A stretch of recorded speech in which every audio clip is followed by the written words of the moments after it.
Epson EcoTank ET-2850 How to Fix Wi-Fi Connection Problems. Step 1. Restart devices. First, turn off your printer, router, and computer. Wait for 30 seconds, then turn everything back on. Step 2. Check Wi-Fi network. Make sure your printer and device are connected to the same Wi-Fi network. Avoid using guest networks as they can block printer connections. Step 3.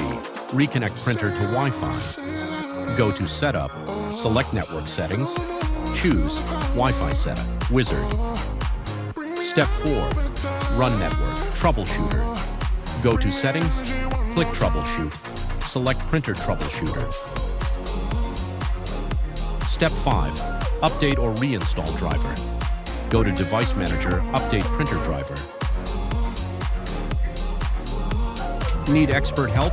We're just a call away. Contact us anytime, 24/7 support.